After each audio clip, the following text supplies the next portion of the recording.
nos ensinando cada vez mais para que nós possamos ficar apercebidos e não desligados de tudo aquilo que acontece em nosso derredor. Tenha misericórdia, perdoa os nossos pecados, os nossos irmãos que estão em casa conosco pela internet. Abençoa-os da mesma forma que o Eterno tem nos abençoado. É o que nós te pedimos, em nome de Yeshua, o Mashiach. Amém.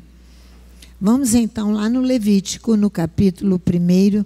Quero pedir perdão aos irmãos do tumulto da manhã, porque estava fora do nosso controle, mas foi um dos dias mais difíceis de preparar a mensagem. Foi uma noite inteira que é assim, que eu não conseguia, sabe quando a coisa não engrena? Não engrenava nada, e lutando, mas o Eterno sabe todas as coisas. Eu atribuo a essa confusão hoje pela manhã, e eles estão ali preparando tudo para a noite. Que o Eterno tenha misericórdia desta casa, que ela não seja atingida por aquilo que tu has de julgar nos arredores da casa, em nome de Yeshua. O livro de Levítico, e ele clamou, é o terceiro livro da Torá. No grego ele é chamado de, no Pentateuco no grego, né? E constitui assim uma entidade independente. O livro do Levítico, ele é independente dos outros livros da Torá. Uma espécie, dizem os comentaristas, de um manual sacerdotal para os sacerdotes, que nos conduzirá para o interior do santuário, que são os sacrifícios que ele dá início logo no começo do livro. A construção do santuário já foi estudado por nós na semana passada, que encerrou, no livro do Êxodo, né? Foi descrita muito bem no livro do Êxodo e ensinada. E nós terminamos de estudar. A primeira palavra deste volume do Levítico chama "e ele clama". Ele clama, no hebraico é vaikra, é o que nós temos nos nossos estudos.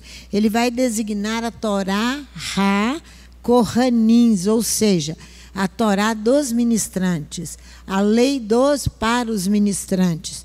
Sendo assim, o livro é dirigido aos sacerdotes, o que irão conduzir ele mesmo e o povo ao interior do santuário através das ofertas e dos presentes que são trazidos a Adonai. Que é isso que começa o livro, os presentes, as ofertas. Então, ele clama por Moisés. Olha aqui, ó. Clamou o Eterno a Moisés. Esse chamou o Eterno a Moisés, na nossa tradução habitual.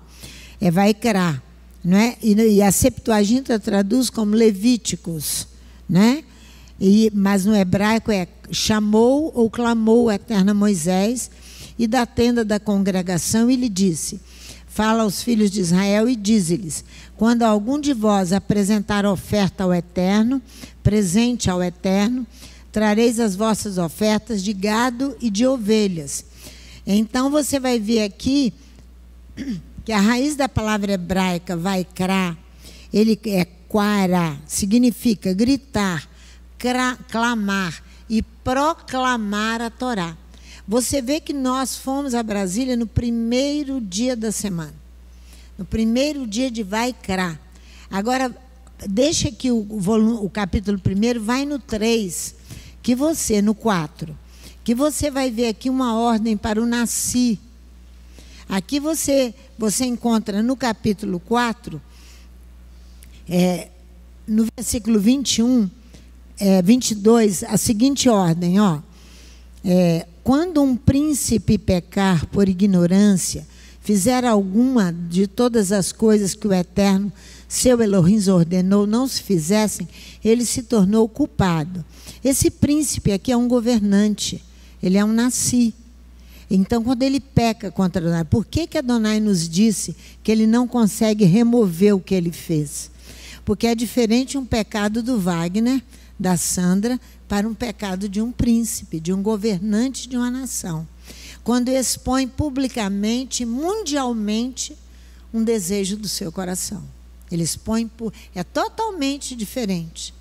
Então a Torá já prevê ali como ele deve fazer. Quando ele praticar um pecado. Mas quem chega a ele hoje para falar e ele vai aceitar? Não chega, não tem acesso. Ele é um governante maior. Então, o Eterno já tinha nos avisado. E está exatamente na Parashá Vaikra. Ele clama. Olha aqui, ó. Então, quando avisa ele, ó, quando o pecado que cometeu, versículo 23, lhe for notificado, quantos que já notificaram a ele? Até o Estado de Israel já notificou, né? Então trará por sua oferta um bode sem defeito. Mas nós não temos acesso a isso. Por isso que o Eterno fala, ele não retira o que ele fez mais. Fez, está feito, está escrito, está estabelecido. Então nós fomos a Brasília exatamente na Parashá Vaikra. Primeiro dia da semana nós estávamos lá, 11 horas da manhã. Então a raiz vai significar gritar, clamar e proclamar, que é Vaikra. Encontra-se também no árabe, no nome de Qur'an, Corão. Corão. O Corão é a grita, o apelo, a proclamação pública da palavra de Alá. O Corão é a Bíblia dos muçulmanos. Então, significa, encontra-se também no árabe a mesma palavra que no hebraico. No hebraico é Vaikra, Quara, que significa gritar, clamar e proclamar. Encontra-se também no árabe no nome de Qur'an, Corão, a grita e o apelo à proclamação de Alá. Fala aos Bnei Israel e dizes, quando um humano entre vós apresentar um presente, eu estou falando do versículo 2 do Levítico 1. A Adonai apresentareis vosso presente em um animal, um bovino ou um ovino. Um humano. A Torá vai afirmar que a expressão é um humano. É indiferente a um homem ou uma mulher, tendo também a mulher a vocação de oferecer presentes a Adonai. Não é só o homem. Aqui, quando está falando do humano, está se referindo ao homem e à mulher. Um presente, no hebraico, você encontra Yeshua ensinando isso, um corban, no hebraico. O presente no hebraico é um corban. Yeshua, no capítulo 15 de Mateus, eu acho, ele vai falar sobre esse corban. Este rito é para aproximar-se da divindade. Quando você oferta um presente, você não vai diante de uma autoridade maior sem um presente na mão. É a mesma coisa. Você não se apresenta diante dele sem um presente. Mas o presente pode ser ao Deus o qual nós servimos. Porque às vezes nós não servimos a Elohim o único, servimos a outro Deus, mas o presente será para o outro Deus. Vocês se lembram de Elias? Vamos lá no 1 Reis, capítulo 18, para você ver sobre isso. O presente pode ser a Adonai e pode ser um outro Deus. Se você serve o outro Deus, você está presenteando o outro Deus. Mas a legislação é levítica. É a obrigação, é o privilégio que nós temos de nos apresentar diante da autoridade com um presente na mão. Diante, nesse caso, da autoridade espiritual, que é Adonai. Então, aqui, no 1 Reis, capítulo 18, eu estou em Samuel. 1 Reis, capítulo 18, você vai encontrar Elias falando para Israel, indicando que Israel tinha outro Deus, não era Elohim único. Esse presente que o Levítico está falando não é aqui para Adonai. Olha o versículo, capítulo 18, versículo 21, a parte B. Mas eu vou ler desde o início. Elias se chegou a todo o povo e disse, até quando cocheareis entre dois pensamentos? Se o Eterno é Elohim, seguiu. Mas se é Baal, seguiu. Porém, o povo ficou calado. Então, Elias, quando diz isso, ele está dizendo, vocês vão apresentar a oferta a outro Deus, não é Elohim o único. Não, não. É isso que ele está dizendo. Olha o versículo de 1 Reis 24. Então, 1 Reis 18.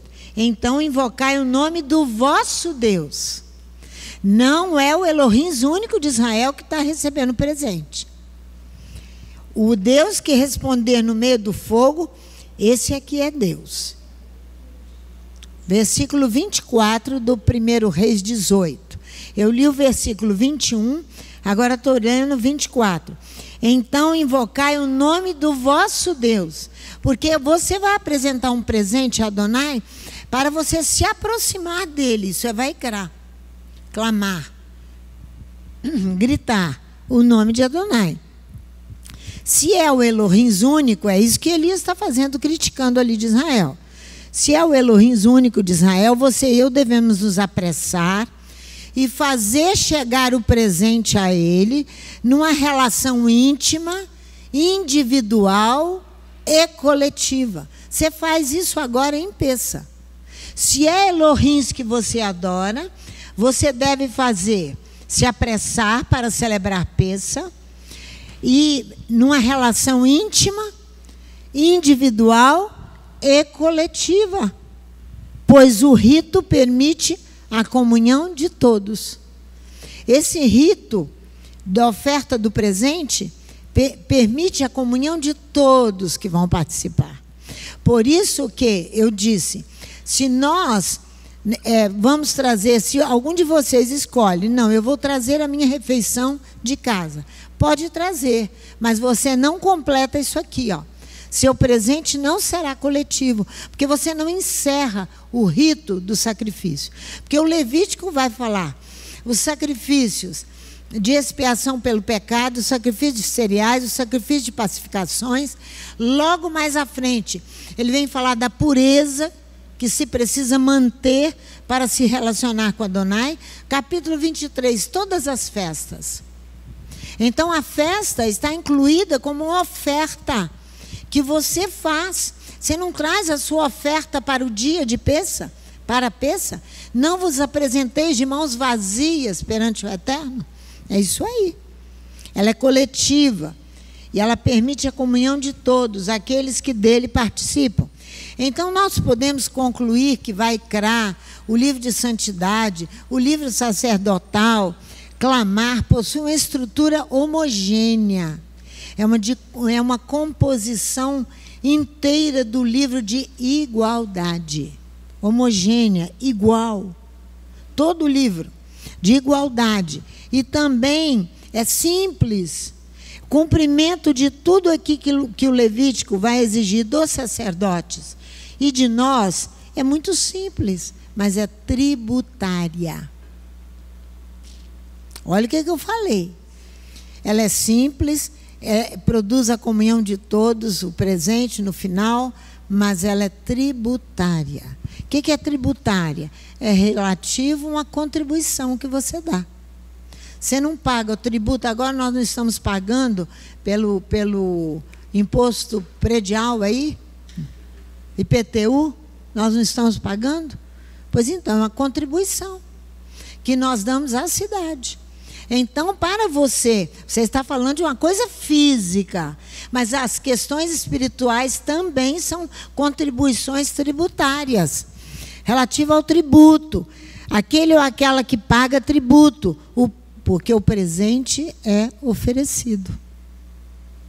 Está tudo ali no Levítico, no capítulo 1, e vai desenvolver isso tudo no livro, de maneira simples, porém tributária. O dever de oferecer presentes acha-se em diversas culturas. Diversas culturas. Bem distanciadas umas das outras no tempo e no espaço. Na maioria das vezes, o presente consiste em víveres. Olha a oferta de cereais. Consiste em víveres, alimento, comida. Víveres. E em objetos de valor que você dá. Você tira o anel que custa 300 mil, que você está andando com ele na mão, você dá. Como oferta, como presente. Não é assim que a gente faz? Quando a gente está apertado demais, não é assim que a gente faz? Dá tudo que a gente tem, porque você quer receber, quer um relacionamento com Elohim, o único, se ele é o único Elohim da sua vida, o único. Você quer dar tudo que você tem. para agradá-lo, para manter um relacionamento com ele. É isso que o Levítico vai proporcionar. Há no homem uma necessidade, na mulher, fundamental, de manifestar seu amor e a sua devoção a quem você tem consagrado. E você consagra, então, um bem precioso ao Elohim que você ama e de quem você aspira receber as bênçãos e as graças.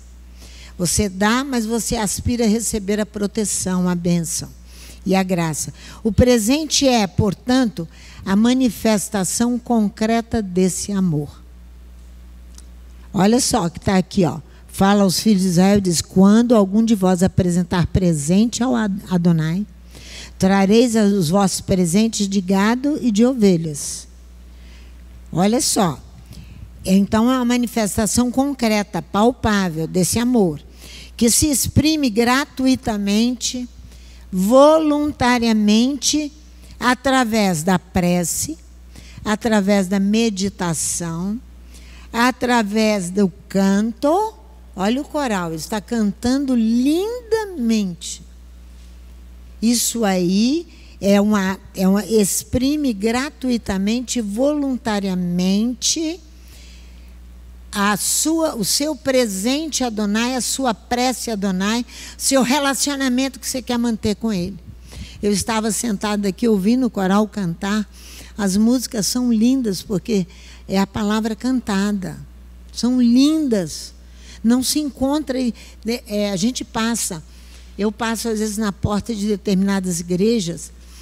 Eles estão cantando, Wagner, músicas tão antigas, tiradas do baú, e que nunca funcionou lá e nem vai funcionar hoje.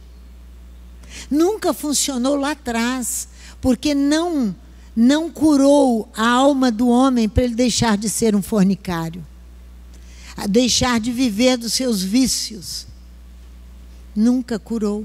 Só vai curar o homem e a mulher quando eu me entrego assim a Adonai em meditação, em prece, em canto, ou mesmo a ascese. O que é a ascese? É uma série de exercícios que eu faço e que você faz, e que Adonai dá esses exercícios para quê? Para a minha preparação, perfeição espiritual. É a ascese. Ele que dá tudo isso aí, para que nós sejamos aperfeiçoados. A palavra hebraica korban, presente, é estendida a outras ofertas além das descritas aqui, ó. Além, você pode dar além. Você pode dar a sua própria vida. Você pode dar muito mais. Não é verdade? Então, se um presente é um erguido, é o versículo 3 que eu estou lendo. Se a sua oferta, se o seu presente for holocausto, holocausto é nas nossas traduções habituais, para confundir bem a nossa cabeça. Por quê? Porque nessa tradução não é holocausto. Ou de um bovino, eu vou entrar nesse assunto mais à frente aqui. Ou de um bovino, ele o apresentará macho intacto. O presente constitui-se aqui de bovino, no versículo 2, de gado e de ovelhas. Esses animais têm que ser domésticos. Não pode ser animal selvagem. Ele tem que ser doméstico. Os animais permitidos como presente são aqueles que constituem a sua provisão alimentar, que é a soma que você tem destinado à sua sobrevivência. Você vai tirar a parte e vai doar. Por isso que é um animal doméstico, não é um animal selvagem. Então você vai tirar da porção que você tem para sobreviver e se alimentar para dar de presente ao Elohim que você ama. É isso aí, é fácil de entender, muito fácil. É simples, todo o livro muito, mas é rigoroso. Quando eu ouvi o coral hoje, eu falava, meu Deus, a coisa aqui tem peso. Tem rigor, tem exigência. É a exigência de cantar a palavra para que nós já façamos uma meditação através dela. Porque só ela poderá nos curar interiormente. Ninguém mais. Você pode procurar o melhor psicólogo do Brasil, o melhor psiquiatra. Ele vai te dar remédios. Temporariamente você vai sair do ar. Vai se desligar um pouco, mas é só temporariamente. Aquele problema interior só cura Adonai. Porque só a palavra penetra entre a divisão da alma e do espírito. Aonde que é isso? Você não sabe, nem eu. Né?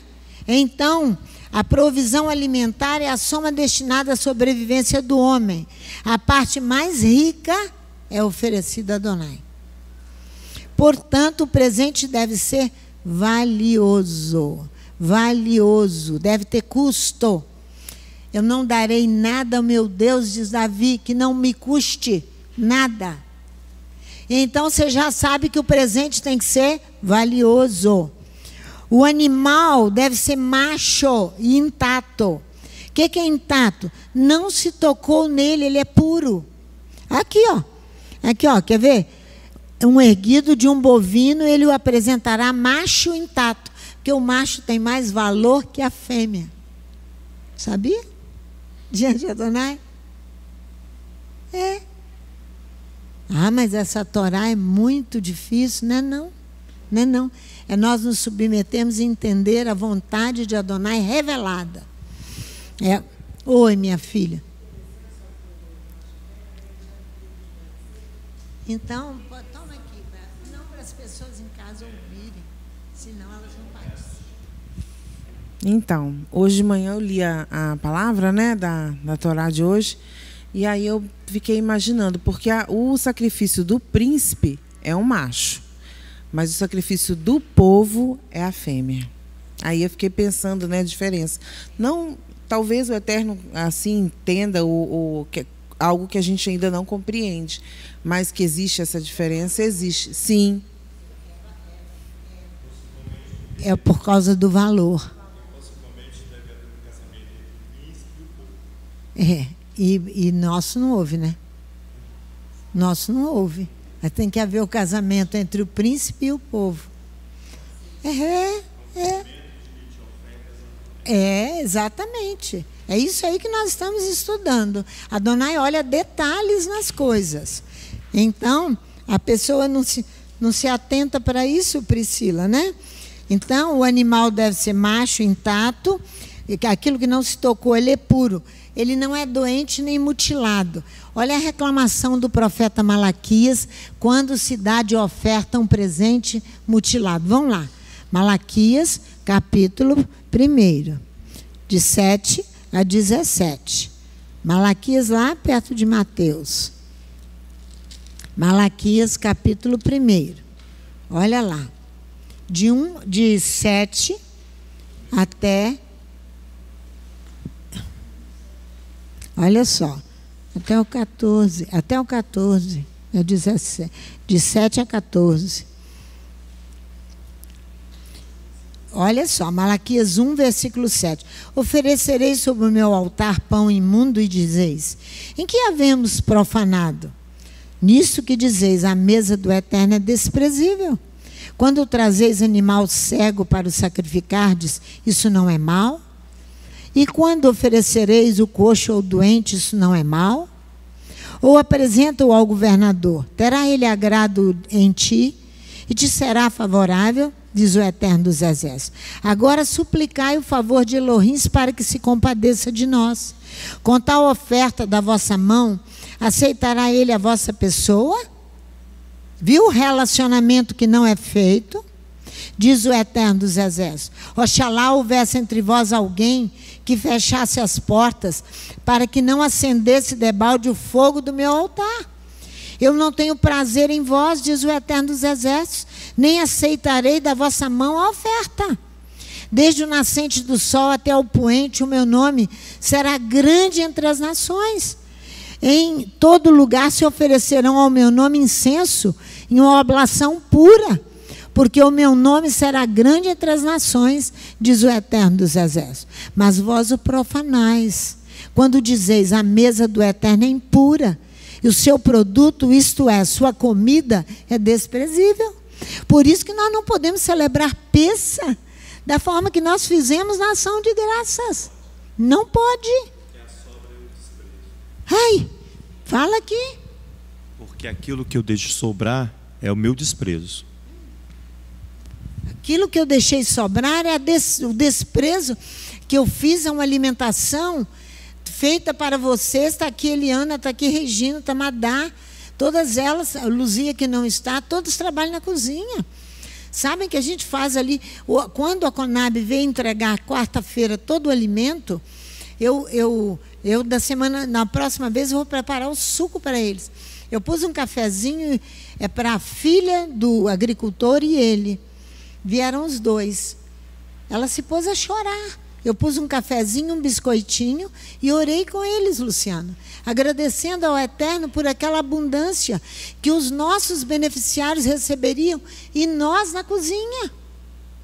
Vocês estão pensando, coisa de primeiríssima, não passou na mão de um atravessador. Mas é só legumes e hortaliças não, mas coisas muito boas. O inhame parece um pão, né, Madá?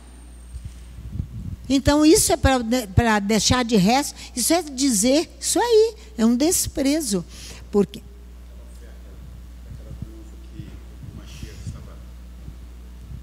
naquela oferta que o Mashiach observava próximo ao gasofilácio, segundo o texto, fala que eles davam mais fisicamente, mas o que sobravam, aquilo que sobejava, o Mashiach. Ela deu tudo que ela tinha, os que deram muito, deram aquilo que sobejava. Na aparência, era muito, mas era resto dos seus tributos. Isso aí. Nós temos que olhar isso com carinho, mas muito carinho, por isso que ele está chamando a atenção da gente. Isto é a sua comida desprezível. E dizeis também, que canseira, e o lançastes ao desprezo, diz o Eterno dos Exércitos. Vós ofereceis o roubado, o coxo, o doente, assim trazeis a oferta, o presente. Aceitaria eu isso da vossa mão, diz o Eterno. Maldito seja o enganador que, tendo animal no seu rebanho, promete e oferece ao Eterno uma coisa vil. Olha aqui. Pois eu sou o grande rei, diz o Eterno dos Exércitos. O meu nome é temível entre as nações. Temível. Agora volta lá no Levítico que você vai ver. Seu presente, sua oferta é um holocausto, não é? Que diz na nossa tradução habitual. Essa tradução é só para confundir a nossa cabeça. Seu presente, no versículo 3, é um erguido. O erguido no hebraico é um ola.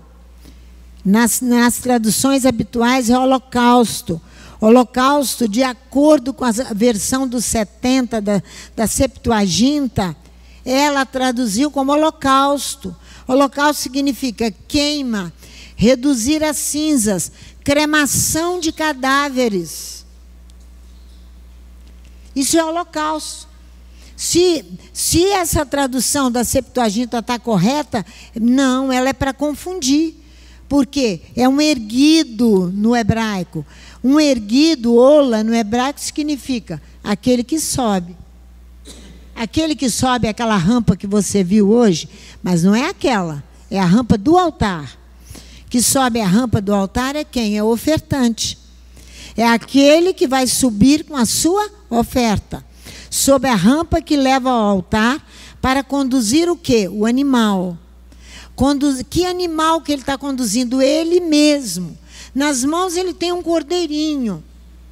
Mas na realidade é ele mesmo. O animal, a sua natureza carnal, que precisa ser sacrificada. Sacrificada. Enfim, incinerado. Queimado sobre o altar. A natureza, não o homem, para virar uma cremação. Uma redução em cinzas. Primeiro que cremação é proibido pela Torá. Cremar as pessoas é proibido. A pessoa volta à terra.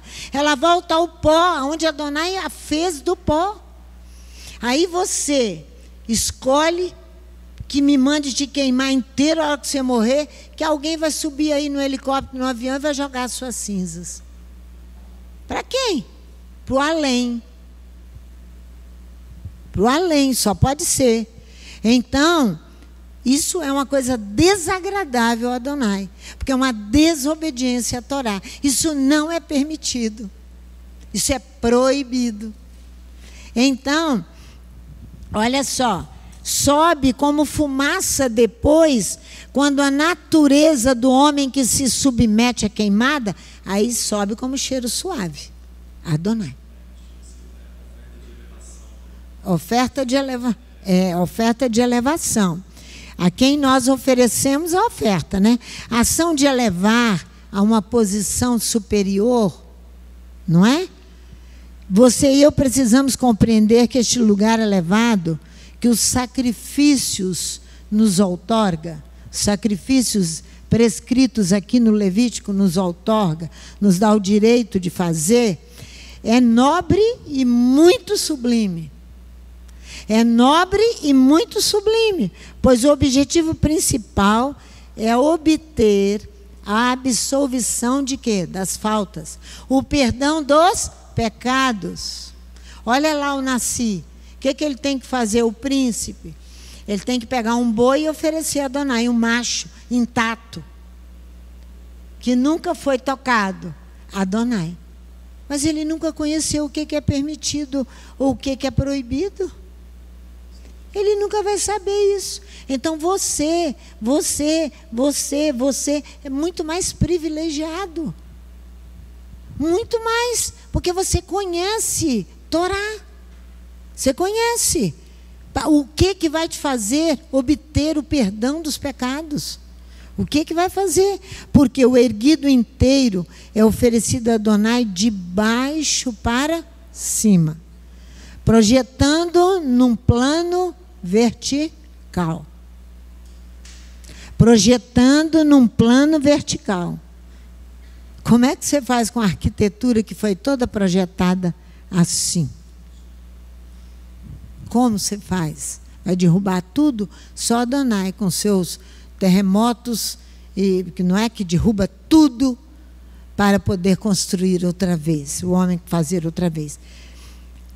Então, no santuário, Brasília, então, não foi projetada para oferecer sacrifício nenhum. Foi projetada para explorar o domínio público e o dinheiro público, na sua sensualidade, gastança e uma vida folgada. No santuário, o lugar próprio para oferecer o erguido, diz a Torá. Olha aqui, no capítulo, no versículo 3. Ele apresentado à entrada da tenda da congregação oferecerá, para que ache favor perante o Eterno. Em outra tradução, ele o apresentará na entrada da tenda do encontro. No hebraico é Ohel Moed. Então, trata-se do altar situado no pátio, na entrada do santuário itinerante, ou do templo. Trata-se do altar situado no pátio. Ele está descrito, que nós estudamos sobre esse altar de bronze, em Êxodo capítulo 38, de 1 a 8. Agora aqui, volta a página aqui da sua Bíblia, Êxodo 39, você vai ver falar dele aqui. Olha aqui, versículo 39. O altar de bronze e o seu crivo de bronze, os seus varais, todos os seus utensílios e a pia e a sua base. Ele está falando aqui desse altar, que fica na entrada do templo, do santuário. É onde você oferece a sua oferta, o seu presente. Então, o homem só é admitido diante da tenda da Ohel Moed, desde que se apresente com sua oferta, seu presente, no altar de bronze. Bronze é a oportunidade que você tem para se purificar. Olha o que diz a Torá aqui, volta aí no Levítico 1, versículo 3, lá no finalzinho, para que ache favor perante o Eterno, na nossa tradução. Nessa outra tradução que eu estou com ela aqui, diz assim, para a sua satisfação diante de Adonai. O adorador vai ficar satisfeito. O adorador que vai fazer a oferta, obteve seu encontro privilegiado com o Eterno. A Torá diz que o adorador está satisfeito, porque ele apresentou uma oferta de maior valor que ele tinha retirado em meio à sua manducação, em meio ao seu alimento. Olha só, é o prazer, a satisfação é o prazer, é o contentamento que resulta da realização do que se espera. Entregar um presente a Adonai para travar um relacionamento com ele mais íntimo. Cumpri, eu correspondi àquilo que eu mesmo esperava e que Adonai esperava de mim. Isso é satisfação. Ele diz, olha o que ele diz, nessa tradução: para a sua satisfação diante de Adonai, para a satisfação do adorador e para a satisfação de Adonai. Ele cumpriu, conseguiu, ele cumpriu, ele correspondeu às exigências da Torá. Eu reparei a minha falta, e assim eu retorno à tua presença. Eis meu sacrifício, ele foi aceito. Eis meu sacrifício, ele foi aceito. O terceiro livro da Torá, também chamado de o Código de Santidade. Vaikra, ele chamou no hebraico, Levítico na Septuaginta, o Manual do Sacerdotal, que nos leva ao interior do santuário e à presença de Adonai. Todos esses nomes recebem o livro. Mas ele é simples, simples, se eu e você nos submetemos. Portanto, devemos entender que o Levítico trata de legitimar para o povo de Adonai suas duas casas, a casa dos mortos e a casa de Adonai. O Levítico vai nos levar a legitimar a casa dos mortos e a casa de Adonai. Fazer reconhecer, olha só, legitimar significa ter qualidade requerida pela Torá. Eu olho para a Anne e digo, ela tem qualidades que cumpre a Torá. Ela tem qualidades que reconhece aquilo que é permitido e aquilo que é proibido. E ela não toca no que é proibido, porque a Torá diz que é proibido. Então ela não faz. Isso são qualidades que ela possui, requerida pela lei, pela Torá. Fazer reconhecer por autêntico um poder.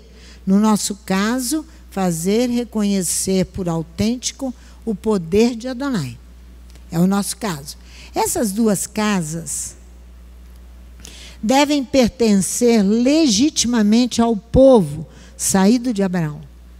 Essas duas casas devem pertencer legitimamente ao povo de Abraão. A conquista de viver sobre a terra, a transação descrita em detalhes da compra do campo de Macpela, Gênesis capítulo 23, o túmulo para enterrar sua morta, Sara, essa é a casa do morto. O objetivo é legitimar a posse da terra. Por isso que quando você fala contra Israel, você está ferindo o Levítico, que ele vai te dar o direito de legitimar as duas casas, a casa dos mortos e a casa de Adonai. Então, você vai prestar atenção, se você não entender, você me pede para repetir. Vamos lá, Gênesis capítulo 23, aqui está a casa do morto. Ele vai comprar o local para enterrar Sara. Daí, você vai ver que o objetivo de legitimar a posse do país, onde Abraão pretende enterrar a mãe dos filhos de Israel, Sara. Nesta mesma gruta, nesta mesma casa, nesta mesma gruta, que é a gruta de Macpela, a mesma casa, serão sepultados, presta atenção, Isaac, Jacó e as esposas de Jacó, menos Raquel. É sepultada na gruta de Macpela, menos Raquel. Daí a importância do ato de transferir propriedade desta gruta, dessa casa, desse túmulo aos hebreus. Quando ele vai comprar de amor, é amor? Quando ele vai comprar de amor o dono da terra, ele vai legitimar o seu povo até os nossos dias, como posse da terra de Israel, lugar do santuário do Deus único, Criador do céu e da terra. Falar as bobagens que falam é doideira total. É você ir contra isso aqui, Torá. Olha aqui, vamos voltar. Aqui, a transferência de propriedade desta gruta, desta casa, desse túmulo aos hebreus, deve ter o caráter definitivo de casa da morte. Uma vez que mesmo que o povo seja expulso do seu país, seus mortos ali permanecerão para sempre, para provar para o mundo físico e espiritual que a terra pertence ao povo de Deus. Vamos ver Gênesis 23, versículo 9. Vamos lá. Gênesis 23, versículo 9. Olha só. Aqui na nossa tradução diz assim: para que ele me dê a caverna de Macpela, que possui no fim do seu campo, que me dê pelo devido preço em posse de sepulcro no meio de vós. Em posse de sepulcro no meio de vós. Então, que ele me dê a gruta de Macpela, em outra tradução, de sua posse, que fica na extremidade do seu campo, contra dinheiro justo, diz Abraão. O dinheiro que eu vou fazer o pagamento pela casa para enterrar minha morta, a mãe dos Bnei Israel, dos filhos de Israel, ele me dará por propriedade de sepulcro entre vós. Ele me dará o direito de propriedade. Isso é o direito da Torá. Isso é direito divino. Isso é direito humano. Isso aí é direito perfeito. Macpela, a gruta, a casa, o sepulcro. Macpela deduz desse nome que tratar-se-ia de uma gruta dupla. Por que a gruta é dupla? Por que ela é dupla? Da união matrimonial consagrada pela lei, pela Torá, e dos filhos dela nascidos legitimamente. Quem nasceu legitimamente filho de Abraão? Ismael primeiro, depois Isaac.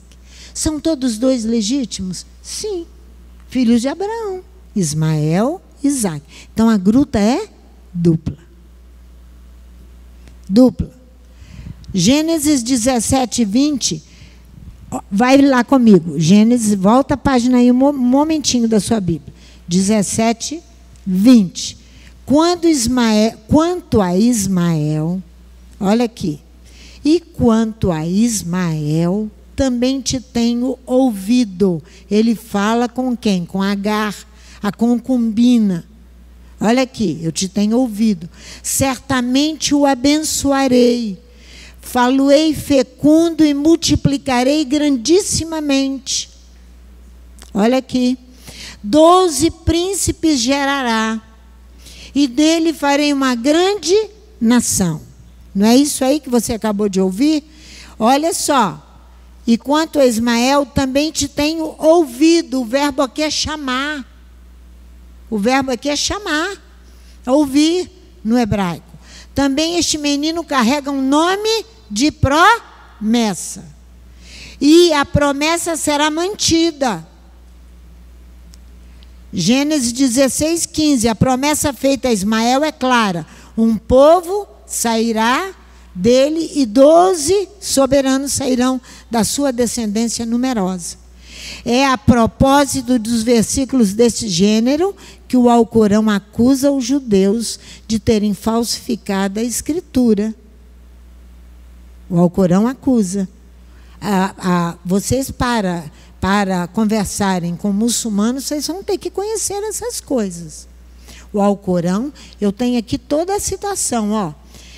acusação aos judeus de terem falsificado a Escritura. Alcorão 2, Alcorão 75 a 79, Alcorão 3, 78, Alcorão 4, 46. Todos os locais que eles acusam os judeus. São filhos do mesmo pai. Por isso que a gruta é dupla. Mas, olha o versículo 17, que aqui Ismael não obedece. Olha aqui, olha aqui. Vai escorregar nisso aqui. Mas meu pacto, no capítulo 17, versículo 21. Olha aí. A minha aliança, o meu pacto, porém, estabelecerei com quem? Com Isaque. Olha aqui. Que Sara te dará neste mesmo tempo daqui a um ano. Daqui a um ano. Então, pastor, os dois têm direito à terra? Na realidade, tem. Mas precisa morrer a natureza carnal de Ismael e de Isaque para legitimar a casa dos mortos. Se não morrer, não tem parte comigo. Todos dois. Tanto Isaque quanto Ismael. Porque, ó, a legítima é Ismael. Por que de todo o conflito? Aí você consegue entender. Mas meu pacto eu o erguerei com Isaque, que te será parido por Sara, neste encontro no próximo ano. Somente Isaque herdará a aliança estabelecida em Gênesis 15 e confirmada agora. Sabe-se já que ela comporta uma dimensão sacrificial e ritual. É o Levítico. Sabe que ela comporta, o que vai comportar esse pacto, esta aliança? Vai comportar o quê? Uma dimensão do Levítico. E ele clama. O livro sacerdotal, o livro do clamor, o livro da santidade. Vai clamar por quê? Por um sacrifício e ritual detalhado pelo livro do Levítico, para que você vai ver, olha comigo o Salmo 50. Olha lá. É detalhado pelo livro do Levítico e confirmado pelo livro dos Salmos, capítulo 50. Olha aí. É o Salmo da Paraxá. Olha o versículo do Salmo 50, versículo 5. Deixa eu chegar lá. Salmo 50, versículo 5. Congregai os meus santos, aquele que firmaram comigo uma aliança com sacrifício. Aí eu não quero cumprir sacrifício nem ritual algum e quero manter a aliança. Nem judeu, nem gentio, nem ninguém mantém. Ninguém. Ninguém, porque quando ele sobe a rampa, o erguido vai, ele vai em direção ao altar, ele vai com a sua oferta para Adonai. Mas a oferta maior é ele mesmo, que precisa deixar ali morrer o seu eu, porque senão ele não vai legitimar a casa da morte. O próprio Salmo diz que não vai aceitar essa. Aí, você sabe, olha aqui, ó. E os céus anunciam a sua retidão, pois Elohim mesmo é o juiz. Ouve o povo meu e eu falarei a Israel. E eu, o Elohim, o teu Elohim, testemunharei contra ti. Eu não te repreendo pelos teus sacrifícios, ou pelos erguidos que estão de contínuo perante mim. Da tua casa eu não aceitarei novilhos. Quer dizer, os teus animais domésticos que você tem que oferecer a mim, eu não vou aceitar. Nem bodes dos teus currais, pois meu é todo animal da selva, e o gado sob milhares de colinas. Tudo que se move no campo é meu. Se eu tivesse fome, eu não te diria. Versículo 13. Come carne de touros ou bebo sangue de bodes? Oferece a Elohim o sacrifício de louvor. Paga ao Altíssimo os teus votos. Aí os crentes, o povo acha que não tem que ter sacrifício nenhum. É só oferecer sacrifício de adoração. É só oração, é só meditação, é só canto, é só a sese, além da meditação, do canto, da sese e de tudo isso, você tem os sacrifícios, os rituais do Levítico, o presente que você tem que oferecer nas festas, os quais você vai agora caminha em direção a uma. Não é? Que você tem que oferecer. Então, o historiador Joséfo, ele situa a gruta dupla, a caverna de Macpela, a casa dos mortos, a oeste da cidade de Hebrom, no Aram El Halil, venerado como lugar santo pelos judeus e pelos muçulmanos. Então, a gruta de Macpela passou a ser venerada pelos muçulmanos e pelos judeus. A casa dos mortos. Olha só, no tempo de Herodes, Herodes construiu. Ele arranjou arquitetos aí do mundo inteiro e foi construir em Israel. Ele fez muitas construções. As construções, eu disse para vocês, a arquitetura fala. Ela tem contido nela aquilo que quem a projetou para ela. Ele tem que ser um servo de Deus para não entrar em como é que chama? Não entrar em... Deixa a mente vazia, solta, como é que é? Hein? Como? Mas não é essa palavra que eu quero, não. Ela deixa a mente em devaneio e bota no papel qualquer tipo de inspiração. A inspiração dele não deve ser perfeita, porque ela só é perfeita quando ele está em oração e em linha com a Torá. Ela será legítima. Então, não é perfeita.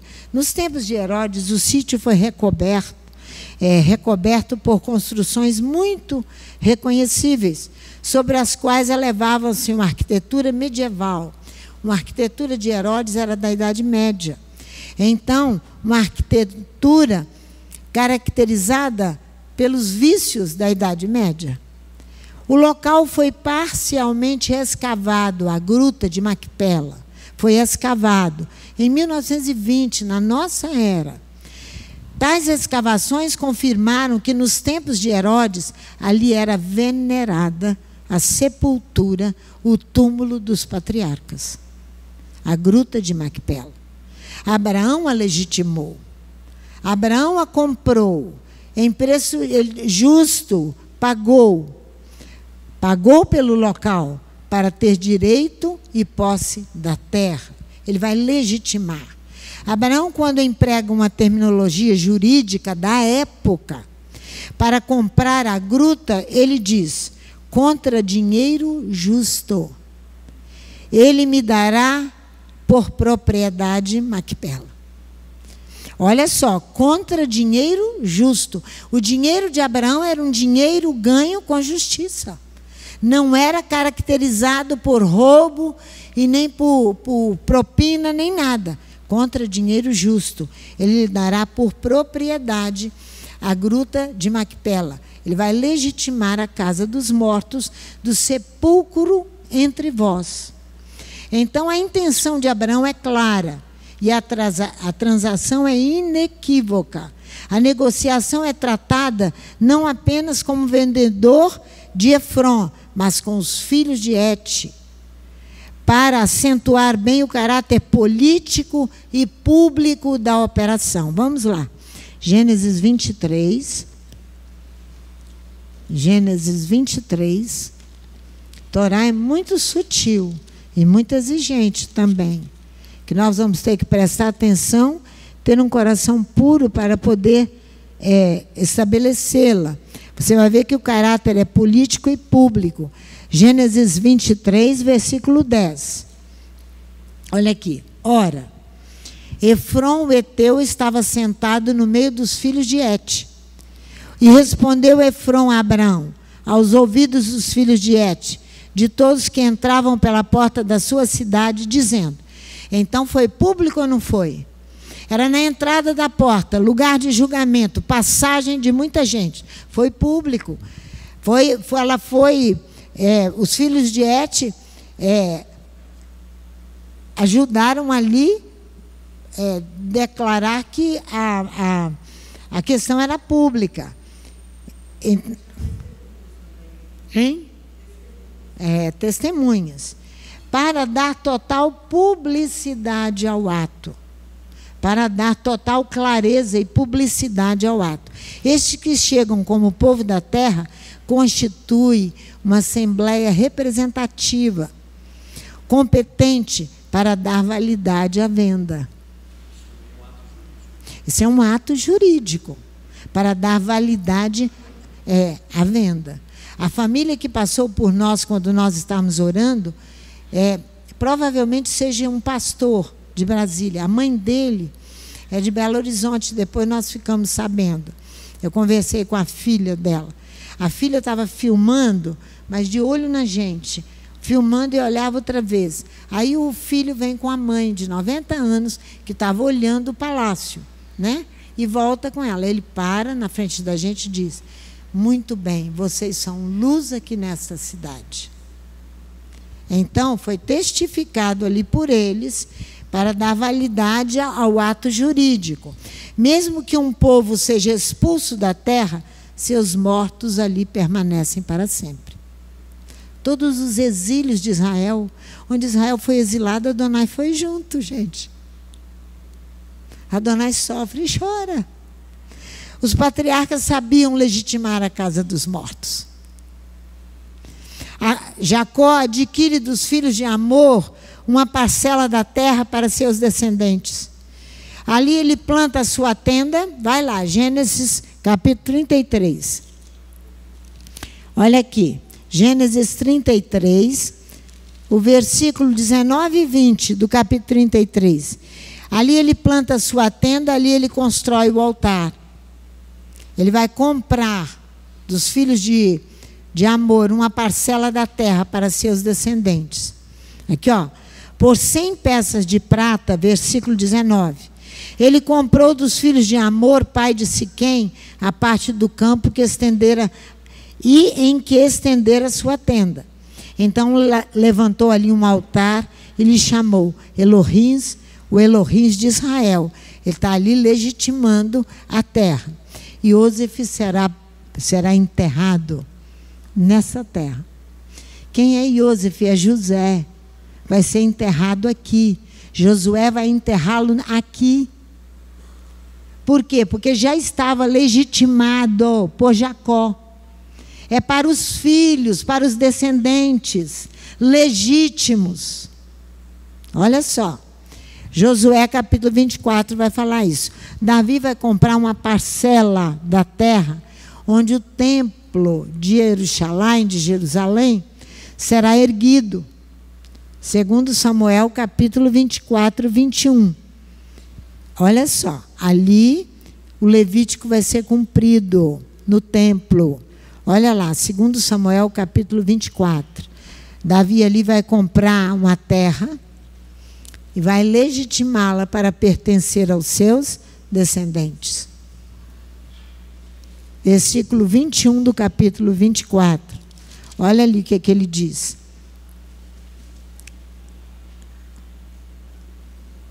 Não, eu estou em Reis, é Samuel, né? Samuel capítulo 24. Olha bem, versículo 21. Perguntou Araúna: por que vem o rei meu Adom ao seu servo? Respondeu Davi: para comprar de ti esta eira, a fim de edificar nela um altar ao Eterno, para que esta praga cesse de sobre o povo. O altar o local para construir o altar é comprado e ali ergue o templo. O altar para oferecer o quê? Presentes, sacrifícios. De um povo que está legitimado a permanecer na terra. Ali você vai ver que o erguido, o ola, que vai ser oferecido, o erguido inteiro é oferecido a Adonai. A natureza carnal é abatida aqui e a morte do eu acontece para dar lugar ao cheiro suave de um sacrifício agradável a Elohim. A casa dos mortos e a casa de Adonai devem pertencer legitimamente ao povo saído de Abraão, porque foi Abraão que legitima lá. O túmulo, em português, é um movimento funerário que se erige em memória de alguém no lugar em que ele foi enterrado. No hebraico, o túmulo, sepultura, é keber, é usado para designar Macpela, os túmulos do Egito e a sepultura dos reis. Se você for ao Egito, você vai viajar pela Avenida das Pirâmides até chegar às pirâmides mais famosas, Quéopes e aquelas todas lá do Egito. Você vai passar aqui em cemitérios, à esquerda e à direita. Eles são grandes, casas são construídas. Para você entender, vai ao cemitério João Batista, para você ver o que eles fazem com a casa dos mortos. Mas eles fazem uma oferenda a eles mesmos.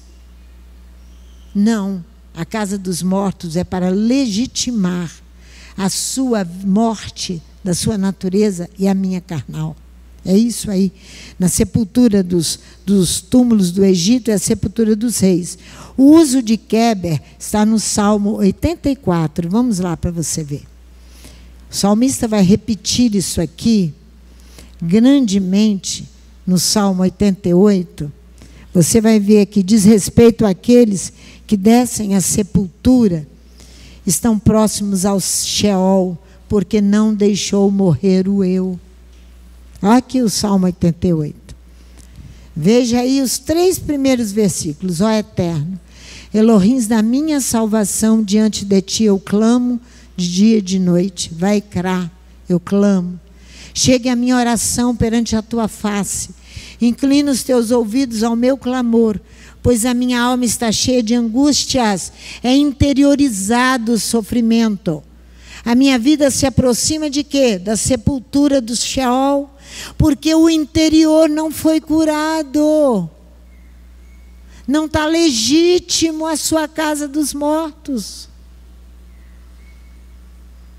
Estou contado com os que descem à cova. Estou como homem sem forças. Estou atirado entre os mortos como os feridos de morte que jazem na sepultura, dos quais não te lembras mais, os quais os exclui a tua mão. Puseste na cova mais profundo, em trevas, nas profundezas. Olha só como é que ele clama. Ele clama porque a morte é como um buraco profundo que é cavado nas profundezas. O versículo 10 e 11 aqui vai falar da morte sem retorno, que o salmista está clamando aqui: salva-me, enquanto ainda estou com vida. Porque a natureza interior, o ego, ele tem que morrer com você vivo. Não é você morto.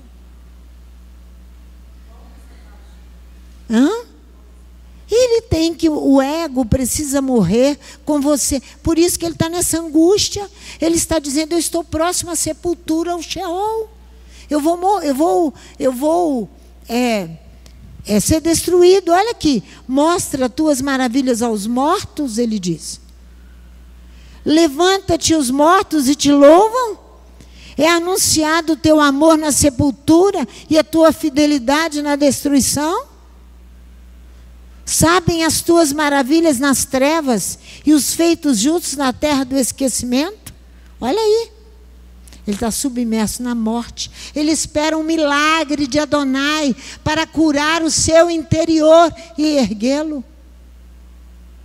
A sepultura aqui é um local de morte. Por isso que a casa dos mortos precisa ser legitimada. Ela só é legítima quando a natureza carnal morrer e você está vivo. Senão não vai perecer aqui, ó, porque é o interior que está em grande sofrimento. Olha só, teu bem-querer é contado no sepulcro, tua adesão na perdição, em outra tradução. Aqui o salmista vai designar a morada dos mortos, onde tudo está perdido para o homem. É conhecido na terra teu prodígio, tua justificação em terra de amnésia.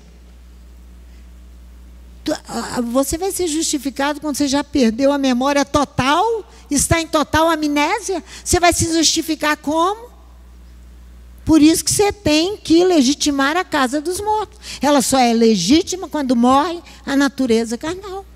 Por isso que Abraão vai assegurar isso ali. Ele diz: o meu dinheiro é justo, que eu estou pagando para que os meus descendentes herdem a terra. Herdem a terra. A diminuição ou perda total da memória, a amnésia. Na treva é o Sheol, a porta fechada do túmulo. Essas portas de túmulo aqui está tudo fechado. Quando a morte, a casa dos mortos é legitimada, a porta é aberta, meu amor. O túmulo é aberto. Olha para Yeshua HaMashiach. Madalena chegou procurando, não tinha mais, a pedra tinha sido removida e lá ele não estava. A porta do túmulo legitimada é aberta, porque você está vivo, meu amor. Morreu foi sua natureza carnal. Ela entra lá, eles puxam a pedra, mas meu Adão não está. Ela chora. A porta do túmulo, que é a casa dos mortos, que é legitimada, é aberta, não é fechada. É porque não houve ressurreição. Aquela ressurreição que precisa morrer, o eu, não houve. Olha aí, fala aqui no microfone. Ele fala, Yeshua, né? Diz ele que todo aquele que vem a mim terá a vida eterna, né? Ele tem essa promessa, né? Porque ele abriu a porta do túmulo. Ele tira lá de dentro quem? O amigo dele, Lázaro. Olha o versículo 13 e 14. Eu, porém, eterno, clamo a ti. Que clamor é esse? É Vaikra. É Levítico. Que vai trazer você e eu, vai nos conduzir à entrada principal da casa de Adonai. É o Levítico. Olha aqui, clamo a ti de madrugada e te envio a minha oração. Ó Eterno, por que rejeitas a minha alma e escondes de mim a tua face? Estou aflito e prestes a morrer desde a minha mocidade. Sofro os teus terrores e estou desesperado. A tua ardente indignação me cobriu, os teus terrores me destruíram. Como águas me rodeiam o dia todo, cercaram-me completamente. Afasta-te para longe de mim, amigos e companheiros. Meu amigo mais íntimo agora são as trevas. Mais íntimo. Vamos ver a oração de Ezequias. Isaías, capítulo 38, de 1 a 19. Isaías, capítulo 38. Ezequias fez muita bobagem. O rei Ezequias, o nasci de Israel, o príncipe de Israel, né? Uma das bobagens você vai entender agora. O que Adonai vai dizer para ele logo no início do capítulo 38 de Isaías. Olha aqui. A casa de Ezequias, a morada de Adonai. Adonai não mora dentro dessa casa aqui? Ela não estava legitimada, ela estava em desordem. Já entenderam tudo. A casa dos mortos precisa ser legitimada e a casa de Adonai precisa ser legitimada. Aqui, naqueles dias Ezequias adoeceu de uma enfermidade mortal. Veio a ele Isaías, filho de Amós, o profeta, e lhe disse: assim diz o Eterno, põe em ordem a tua casa, porque morrerás e não viverás. A morada de Adonai dentro dele estava em desordem. vida desregrada, provavelmente, do rei Ezequias, confusão, desalinho, igual Oscar Niemeyer. Desalinho, as coisas não estavam alinhadas, principalmente verticalmente. Desalinho, estava a casa de Ezequias. Então virou Ezequias o rosto para a parede e orou ao Eterno. Ah, Eterno, lembra-te, peço, de que andei diante de ti em verdade, com inteireza de coração, e fiz o que era reto aos teus olhos. E chorou Ezequias amargamente. Então veio a palavra do Eterno a Isaías. Vai, diz Ezequias, assim diz o Eterno, o Deus de Davi, teu pai, eu ouvi a tua oração e vi as tuas lágrimas. Acrescentarei 15 anos aos teus dias, hein? 15 anos. Livrar-te-ei das mãos do rei da Síria, a ti e esta cidade, e defenderei a cidade. Isso será da parte do Eterno como sinal de que o Eterno cumprirá o que prometeu. Farei voltar 10 graus a sombra no relógio de Acaz, pelas quais já declinou o sol. Assim recuou o sol 10 graus, pelos quais já tinha andado. O escrito de Ezequias, rei de Judá, depois de sua enfermidade e cura. Então ele foi curado de uma enfermidade que ia levá-lo ao Sheol, porque ele não tinha legitimado nem a casa dos mortos e nem a casa de Adonai. 15 anos para colocar em ordem, pronto, Ezequias. Adonai é duro, né? Ele vem e pá. Não é assim? Olha o que Ezequias vai falar. Eu disse em pleno vigor de meus dias, versículo 10, devo entrar nas portas de quem? Da sepultura, e ser privado do resto dos meus anos. Eu disse, já não verei o Eterno na terra dos viventes, jamais verei o homem com os moradores do mundo. Como a choça de pastor, a minha morada foi arrancada e arrebatada de mim. Como um tecelão enrolei a minha vida, e ele me cortou do tear, noite e dia, deste cabo de mim. Esperei com paciência até de madrugada, mas como um leão ele quebrou todos os meus ossos. Noite e dia deste cabo de mim. Como grou, andorinha, assim eu chirreava. Gemia como uma pomba. Os meus olhos se cansaram de olhar para o alto. Eu ando oprimido. O Eterno fica por meu fiador. Porque Ezequias estava dando alguma contribuição? Estava pagando a contribuição que lhe era devida, exigida pela Torá, para o reino? Não. Mas o que direi? Ele falou comigo, ele mesmo fez isto. Andarei humildemente todos os meus anos por causa da amargura da minha alma.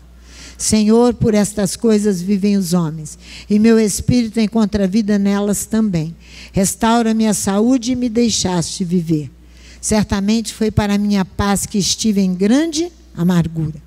Em teu amor abraçastes a minha alma, que não caiu na cova, na sepultura da corrupção.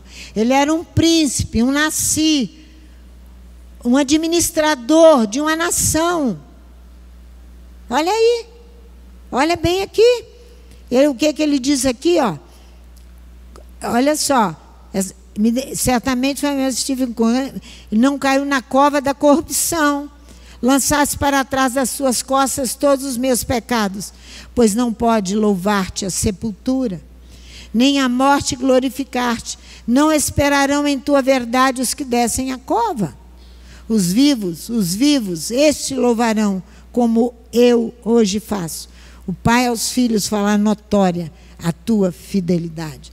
Ele fará notória aquilo que o Levítico fala que nós precisamos fazer, não é?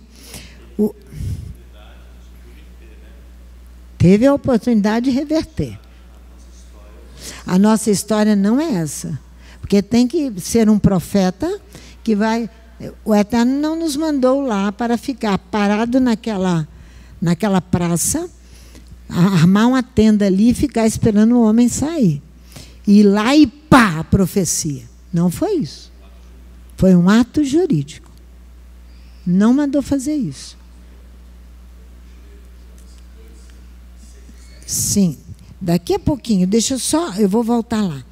O exemplo de um mau administrador, só para não perder o sentido de administrador. O profeta Isaías vai falar a um administrador chamado Sebna. Se encheu de orgulho, ele cavou a sua sepultura junto com os reis, lá no alto. Como um alto homem, ele se elevou, sem legitimar a casa dos mortos. Adonai vai fazê-lo cair de lá. Vamos lá ver isso. Isaías 22. Volta aí. Isaías capítulo 22. Já estou acabando, hein? Isaías capítulo 22.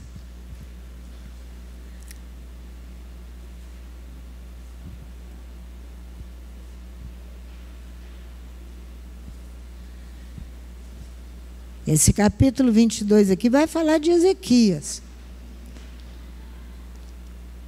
Olha aqui, toda essa construção aqui, ó, olha só, do versículo 9, são feitas por Ezequias, no período de Ezequias, como rei de Israel. Então, vistes as brechas da cidade de Davi, porque são muitas, ajuntasse as águas da piscina inferior, contasse os edifícios de Jerusalém, derrubasses casas para fortalecer os muros, fizesse também um reservatório entre os dois muros, para as águas da piscina velha, mas não olhastes para cima, para o que tinha feito, nem considerastes o que o formou desde a antiguidade. Isso aqui é Ezequias, tá? O Eterno dos Exércitos, nos convidou naquele dia para chorar e para prantear, para rapar a cabeça e cingir de pano de saco. Mas a gozo e alegria, matam-se vacas, degolam-se ovelhas para fazer churrasco, come-se carne, é o que o povo faz, bebe-se vinho e diz, comamos e bebamos porque amanhã morreremos. Isso é Sardanapalo, o Deus da cidade de Paulo, não é? O Deus da cidade do apóstolo Paulo. Ele fazia um gesto obsceno, e seu nome é Sardanapalo. Comamos, a frase é dele, comamos e bebamos porque amanhã todos morreremos. Não é? Mas o Eterno dos Exércitos declarou isto aos meus ouvidos. Certamente esta maldade não será expiada até que morrais. Diz o Eterno Elohim dos Exércitos. Assim diz o Eterno Elohim dos Exércitos. Anda, vai ter com aquele administrador, Sebna, o mordomo, e diz-lhe, o que é que fazes aqui? E quem te deu permissão para que cavasses aqui uma sepultura nobre, junto com os reis e com os nobres? É isso aí. Olha só. Cavando em lugar alto a tua sepultura, cinzelando na rocha morada para ti mesmo. Cuidado. O Eterno te arrojará violentamente, ó homem forte, e seguramente te agarrará. Ele te enrolará como uma bola, te atirará em um país espaçoso. Ali morrerás, e ali permanecerão os carros da tua glória, ó tu, opróbrio da casa de Adonai. Demir-te-ei do teu posto, te arrancarei da tua posição. Naquele dia chamarei o meu servo Eliaquim, filho de Ilquias, revesti-lo-ei da tua túnica, cingi-lo-ei com o teu cinto, entregarei nas suas mãos o teu domínio, e será como pai para os moradores de Jerusalém, para a casa de Judá. Porei a chave da casa de Davi sobre o seu ombro. Ele abrirá e ninguém fechará, e fechará e ninguém abrirá. Fincá-lo-ei como um prego num lugar firme, como um trono de honra, ele será para a casa de seu pai. Nele será pendurada toda a glória da casa de seu pai, os renovos e os descendentes, todos os vasos menores, desde as taças até os jarros. Naquele dia, diz o Eterno dos Exércitos, prego fincado em lugar firme será tirado, será arrancado e cairá, e a carga que nele estava se despenderá, porque o Eterno o disse. O orgulho de Sebna vai levar Adonai a arrancá-lo dali. A Torá faz menção dos túmulos de Kibrot Hatavá. Números capítulo 11.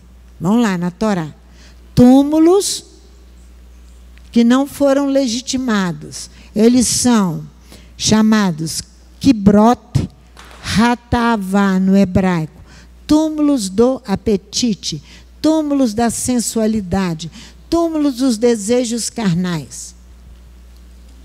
Ele não é legitimado. Olha aí, capítulo 14.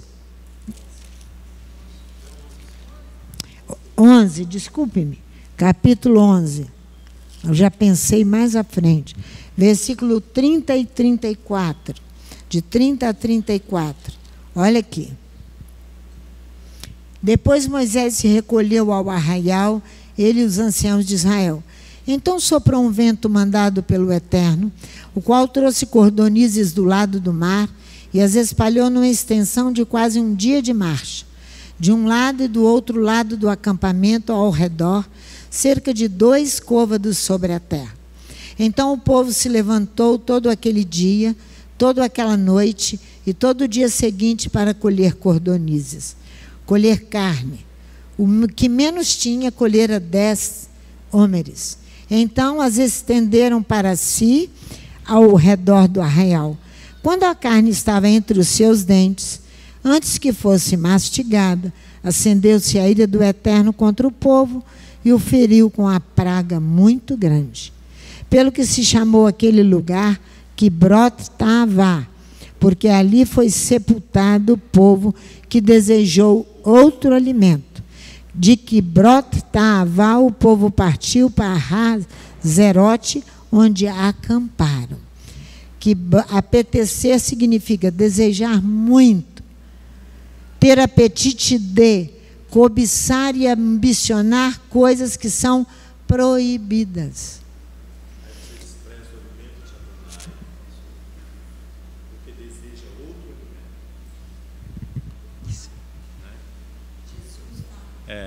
É porque você despreza aquilo que provém de Adonai e prefere outro alimento. Que ele fala aqui, desejou outro alimento, desejou de desejar, né? Chama o sepulcro dos apetentes. Sepulcro, a morte, ele não foi legitimado. Porque esse apetecer, se desejar muito, significa o abismo dos apetites sensuais. A inclinação pelos prazeres dos sentidos, dos 5 sentidos, a visão, a audição, o tato, o olfato e o paladar. Asaf vai cantar o Salmo 79, Jerusalém em destroços, toda destruída. O santuário, morada de Adonai, a casa de Adonai destruída. A cidade subjugada, um símbolo sangrento dos exílios de Israel e de Adonai. Vamos ver. O Salmo 79, de 1 a 3. É muito sério essa questão de legitimar a casa dos mortos. E a casa de Adonai. Depende de nós. 79, de 1 a 3. Olha só, é Asaf que vai cantar. O número das vítimas aqui, Asaf fala, era tão grande que não tinha coveiro para sepultá-las. Olha aqui, só vou ler o versículo 1, 2 e 3. Ó Elohim, as nações invadiram a tua herança, contaminaram o teu santo templo, reduziram Jerusalém a montanhas de pedras, deram os cadáveres dos seus servos por alimento às aves dos céus. As aves de rapina estavam descendo e comendo os corpos, e a carne dos teus santos às feras da terra. Você sabe uma coisa pior que a morte? É não ter uma sepultura. Pior que a morte é não ter uma sepultura. É deixar os corpos expostos para que as aves de rapina venham comê-los. Você vai ver o que faz rispa. Eu vou te mostrar. Olha aqui. Deram a carne dos teus santos às feras da terra. Versículo 3. Derramaram o sangue deles como as água ao redor de Jerusalém, e não houve quem os sepultasse. Não tinha coveiro que conseguisse sepultar tanta gente. Tanta gente. Mais grave que a morte. Porque não era possível dar a eles uma sepultura decente. Não era possível. Mais grave que a morte é isto, o fato de deixar os mortos sem sepultura, devorados pelos animais. Vamos comigo. Ai, eu não anotei aqui, mas é a questão de Rispa, é 2 Samuel. Deixa eu achar aqui, na minha cabeça. Eu vou olhar aqui na Bíblia, 2 Samuel, é capítulo 21, já sei. Capítulo 21 de 2 Samuel.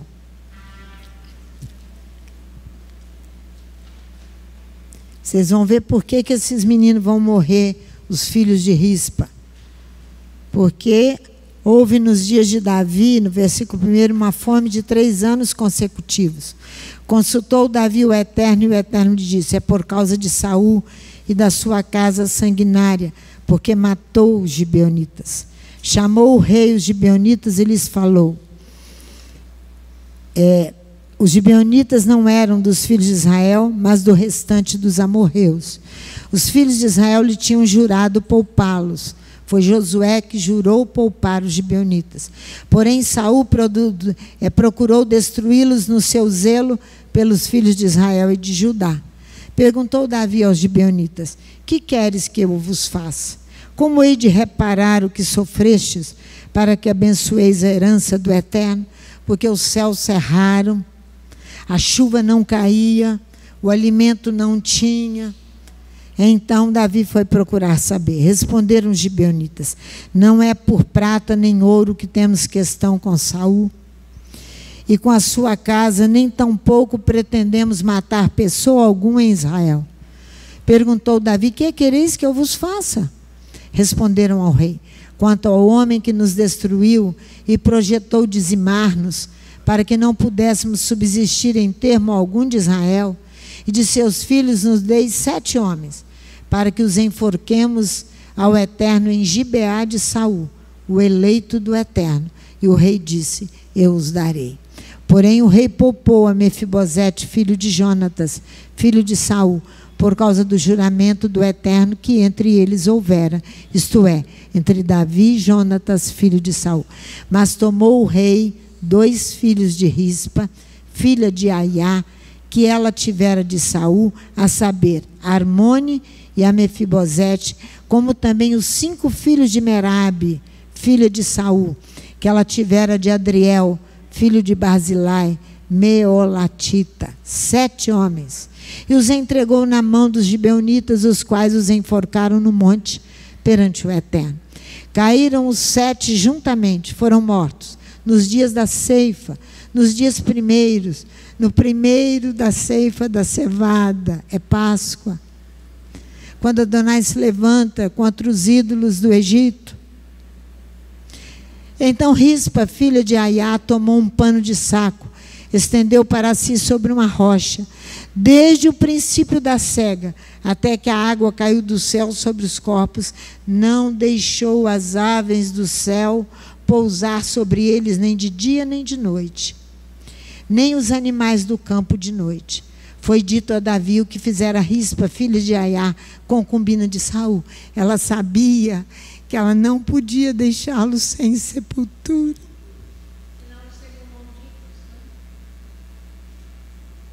Aí Davi vai olhar e vai recolher os ossos para sepultar. Jezabel morreu, comida não foi sepultada, mas ela foi devorada pelos cães. Segundo Reis fala sobre isso. É muito importante legitimar a casa dos mortos e a casa de Adonai. Símbolo de total humilhação e desprezo, Jezabel foi comida pelos cães. O abismo dos apetites sensuais foi submetida à esposa do rei Acabe. O abismo dos apetites sensuais, ela viveu toda a sua vida. Aí ela nem sepultura teve. O profeta Jeremias profetiza que Jeoaquim não seria lembrado nem lamentado pelo povo, e ele seria sepultado numa sepultura de jumento. Isso é muito grave. Isso é muito grave. Jeremias 22, de 13 a 19. O profeta que foi enviado por Adonai para profetizar contra Jeroboão, 1 Reis, capítulo 13, tinha também uma palavra para ele cumprir. A palavra para o profeta cumprir, que ele tinha que ir a Jeroboão, profetizar para o príncipe, e voltar pelo mesmo caminho, não comer pão nem água. Ele tinha profecia para Jeroboão e tinha profecia para ele. É uma via de duas mãos. Ele vai, ele profetiza para Jeroboão, ele obtém a vitória, mas ele é interceptado por um velho profeta, que o faz comer e dormir na sua casa. Quando ele sai e vai viajar de volta para o lugar de onde ele veio, um leão vai matá-lo. Só que ele não prejudicou a ninguém a não ser ele mesmo. Ele foi morto. Mas o leão e o jumento que estavam ficaram velando pelo corpo, até que chegasse alguém. Vamos ver isso? 1 Reis 13. O leão e o jumento ficaram velando pelo corpo, até que chegasse alguém que o fosse tirar dali e sepultá-lo. Porque ele prejudicou ele mesmo. Jeroboão estava prejudicando uma nação. Ele prejudicou ele mesmo. Ele profetizou para Jeroboão. Porém, o Eterno envia o leão e mata. Mas o leão não o despedaça. Olha que coisa interessante. Versículo 28.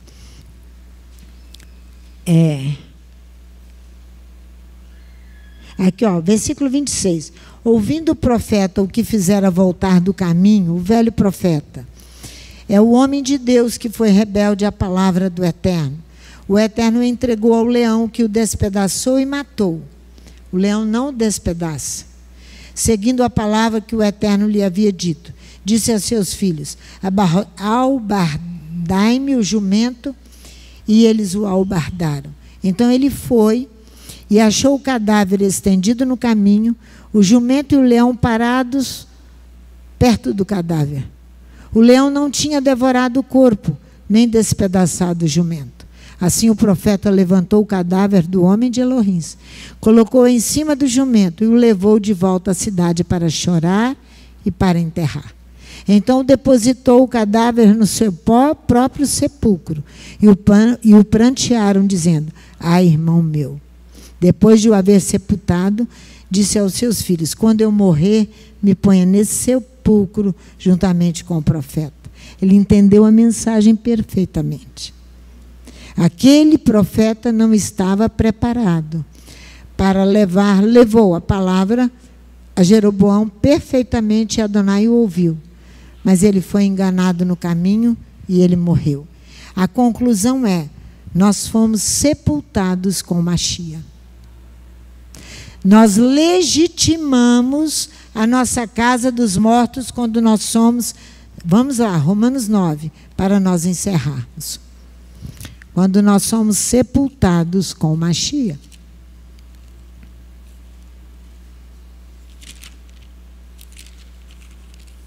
Lembra que o túmulo aberto é o túmulo que foi legitimado. Túmulo fechado, Romanos 6, eu falei 9? Romanos 6, versículo 1, até o versículo 14. Vamos ler juntos? Que diremos, pois? Permaneceremos no pecado para que a graça aumente? De modo nenhum. Vós que estáveis mortos para o pecado, como viveremos ainda nele?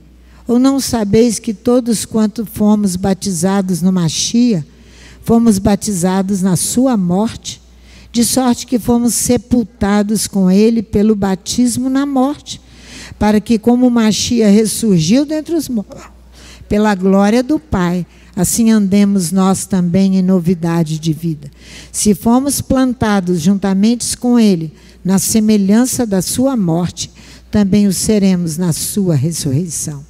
Pois sabemos isso, que o nosso velho homem foi com ele crucificado, para que o corpo do pecado seja desfeito, a fim de que não sirvamos mais ao pecado.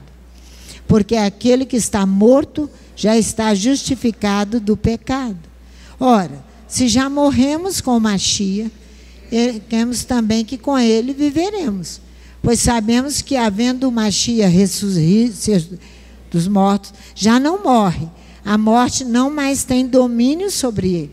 Pois quanto a ter morrido, de uma vez morreu para o pecado, mas quanto a viver, vive para Elohim.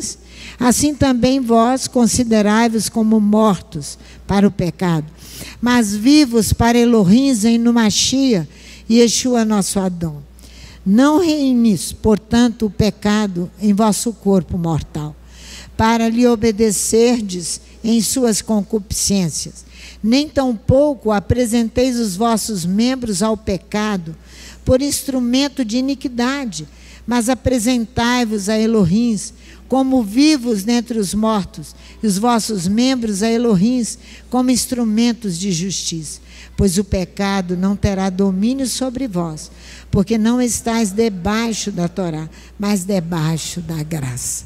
Que o Eterno assim nos abençoe e nos dê uma semana feliz e uma celebração de Purim na presença de Adonai, em nome de Yeshua.